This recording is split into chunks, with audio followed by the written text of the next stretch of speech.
Assalamualaikum warahmatullahi wabarakatuh. Kami dari mahasiswa fisioterapi Universitas Muhammadiyah Surakarta ingin sharing mengenai peran fisioterapi terhadap mental health atau kesehatan mental. Oke, langsung saja mari kita simak pembahasan dari kami. Sebelumnya, apakah teman-teman sudah mengetahui apa itu fisioterapi? Apa sih fisioterapi itu?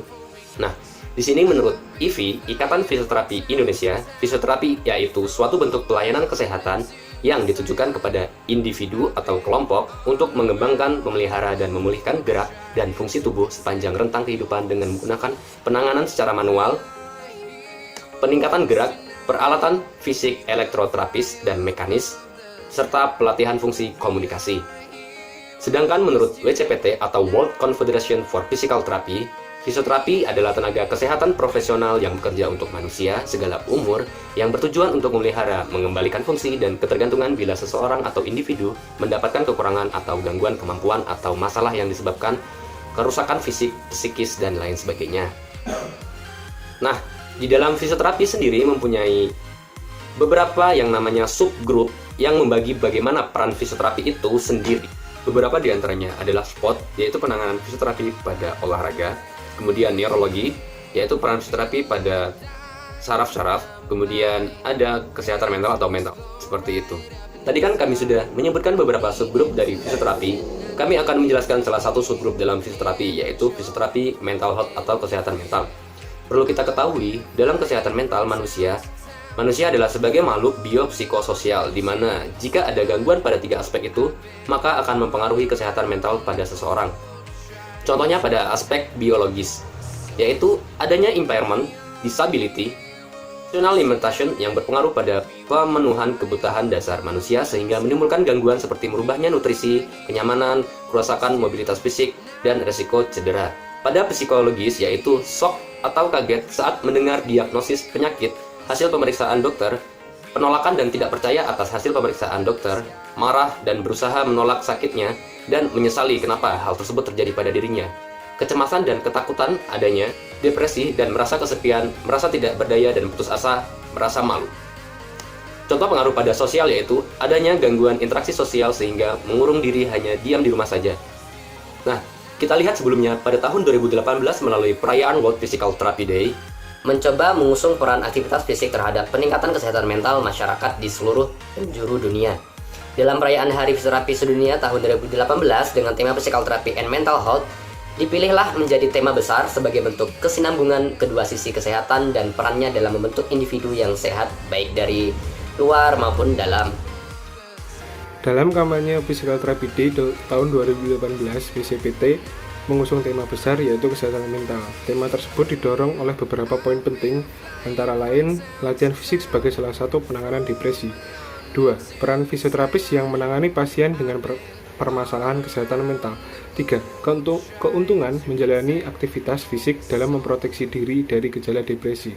4. Hasil yang optimal akan didapat jika latihan fisik dibawakan oleh para profesional yang memiliki standar kualifikasi kesehatan seperti fisioterapis. 5. Orang-orang dengan masalah kesehatan mental cenderung lebih beresiko memiliki kualitas kesehatan fisik yang lebih buruk dibandingkan orang-orang yang kesehatan mentalnya terjaga dengan baik. Menurut data yang dihimpun WCPT, 1 dari 4 orang pernah mengalami kondisi gangguan kesehatan mental. Orang-orang dengan gangguan psikis juga memiliki kecenderungan hidup lebih pendek 10-20 tahun. Dengan 70% angka kematian pada pasien gangguan psikis diakibatkan oleh buruknya kondisi kesehatan fisik. Dalam data ini juga disebutkan 20% pengidap osteoartritis memiliki depresi atau kecemasan. 33% pasien stroke mengalami depresi, sedangkan 38% penderita keringkihan juga memiliki depresi. Nah, tadi sedikit pengantar bahwasanya fisioterapi dan kesehatan mental pernah diusungkan sebagai tema besar dalam perayaan Hari Fisioterapi Sedunia.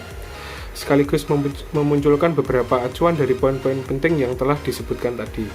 Jadi, kesehatan mental didefinisikan sebagai keadaan kesejahteraan di mana setiap individu menyadari potensinya sendiri dan yang dapat mengatasi tekanan pada kehidupan normal dan dapat bekerja secara produktif dan berubah, serta mampu memberikan kontribusi kepada komunitasnya atau masyarakat luas di sekitarnya.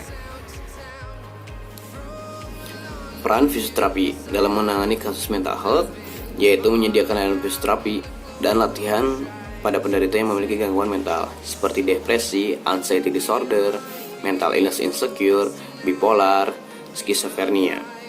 Dan menurut National Institute of Health, ada 6 poin strategi yang dapat dilakukan untuk meningkatkan kesehatan mental. Antara lain yang pertama, yaitu ada memperbaiki penampilan dan meningkatkan rasa percaya diri. Contohnya seperti mengingat hal-hal baik, memaafkan diri sendiri, menghabiskan waktu bersama orang terdekat, mengeksplorasi keyakinan tentang makna hidup, menerapkan kebiasaan-kebiasaan yang sehat. Yang kedua, mengurangi stres. Contohnya seperti tidur yang cukup, olahraga yang secara rutin, memutuskan skala prioritas, berpikir secara positif, menyempatkan waktu untuk relaksasi. Terakhir, meminta pertolongan. Yang ketiga, memperbaiki pola tidur. Yang keempat, mengatasi kerugian. Contohnya, diskusi bersama teman, bersabar, memperdulikan diri sendiri. Yang kelima, mempererat hubungan dengan orang lain. Yang keenam, berpikiran secara positif. Beberapa poin tersebut dapat kita gunakan mengedukasi pasien yang berkenaan dengan mental health. Saya di sini akan mengambil contoh mengenai mental health, ya apa sih PTSD sebenarnya. PTSD itu adalah post trauma stress disorder atau disingkat dengan PTSD tadi. Misalnya dalam kasus kecelakaan lalu lintas dan amputasi. Amputasi sendiri itu kan merupakan pengangkatan anggota tubuh yang melibatkan pemotongan sebagian atau seluruh anggota badan. Masalah yang muncul kan akibat dari PTSD tersebut banyak sekali adalah stres tersebut, terus nyeri luka setelah operasi atau bekas injisinya pasti masih ada, dari luka luar fisik maupun luka dalam. Terus penurunan lingkup gerak sendi, terus ada penurunan kekuatan otot, penurunan kemampuan fungsional. Itu merupakan penyebab salah satu faktor untuk menimbulkan stres pada seseorang yang mengalami post amputasi atau PSD, post trauma stress disorder. Jadi sebelumnya ada tujuan dari penelitian ini menurut Dede Aditya, yaitu untuk mengetahui intervensi fisioterapi pada kasus amputasi transtibial sinistra akibat chronic limb ischemia. Jadi anggota badan bagian bawah yang mengalami iskemi, kurang pasukan oksigen yang sudah lama, yang sudah kronik, akhirnya diamputasi tadi. Dalam penanganan kasus post amputasi, selain perawatan utama dengan memberikan modalitas yang akan diterapkan yaitu TENS, seperti modalitas fisioterapi seperti TENS tadi, terus terapi latihan yang berupa latihan gerak aktif, peregangan, stretching atau stretching ya, penguatan dan latihan core stability pasti. Dengan tujuan TENS tadi adalah mampu untuk menurunkan nyeri, diam, tekan maupun nyeri gerak pada penderita. Latihan gerak aktif, peregangan, penguatan dan latihan core stability mampu mengurangi kekakuan spasme dan meningkatkan lingkup gerak sendi serta meningkatkan kekuatan otot sehingga mampu mempersiapkan pasien untuk berjalan dengan menggunakan alat bantu. Selain penanganan utama, fisioterapi juga dapat memberikan edukasi seputar perawatan luka amputasi, memberikan saran terkait transfer atau ambulasi, perpindahan tepat, lalu kemudian upaya preventif setelah pos amputasi dan menggunakan alat bantu jalan. Kami melatih PTSD tadi adalah untuk menggunakan alat bantu jalan yang sesuai untuk mengurangi faktor resiko cedera lainnya, karena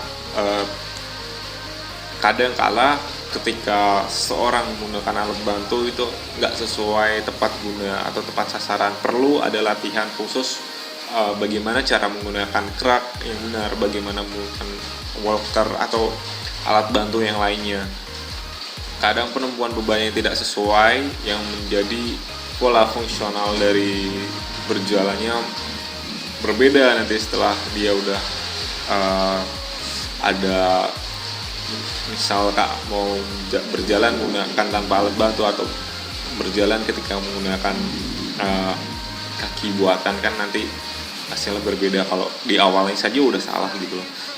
Faktor resiko cedera lainnya itu selain komunikasi seputar upaya preventif dan edukasi, seorang fisioterapis kami juga harus mampu memberikan semangat dan motivasi. Jadi bagi pasien untuk dapat mengurangi stres yang dideritanya. Jadi tugas kami pada pasien PTSD tadi, post trauma stress disorder, adalah salah satu pada intinya adalah mengurangi stres yang dideritanya selain nyeri yang dirasakan si pasien tersebut. Bahwa pasien tadi dengan post amputasi tadi, dia masih bisa untuk menjalani rutinitas aktivitas sehari-hari. Terus bagaimana cara dia nanti bergaul, bersosial dengan lingkungannya seperti itu.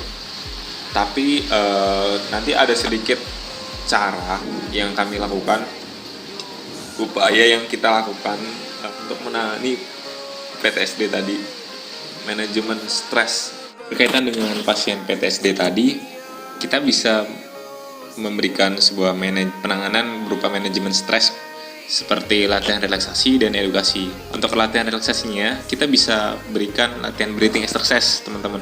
Jadi semakin banyak dari berdasarkan studi empiris yang ada di lapangan, itu telah mengungkapkan bahwa pernapasan diafragma itu dapat memicu respon relaksasi tubuh ternyata dan bermanfaat bagi kesehatan fisik dan mental.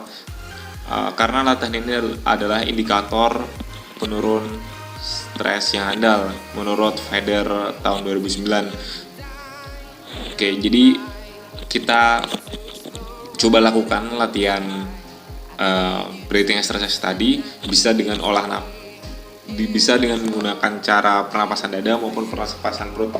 Kata dasarnya breathing exercise berarti latihan pola nafas ya. Jadi kita coba untuk latihan pola nafas dada seperti ini. Tarik nafas, hembuskan. Diulang lagi ya. Inhale yang dalam, lalu hembuskan pelan-pelan, hembuskan. One more. Inhale and exhale. Nah dari salah satu latihan relaksasi tadi, yaitu breathing exercise, itu mampu untuk menurunkan indikator stres. Cara yang kedua, kita bisa memberikan edukasi kepada pasien tersebut. Edukasi yang diberikan fisioterapis tujuannya adalah untuk mengembangkan potensi kesembuhan diri dari pasien yang untuk menjadi lebih baik lagi dan efisien pada saat melakukan aktivitas sehari-hari maupun nantinya pada saat dia melakukan ingin bekerja. Jadi kita bisa tanya ke pasien tersebut, dia hobinya apa, dia pekerjaannya yang bisa dilakukan apa, lalu kita bisa nuntun ke arah sana.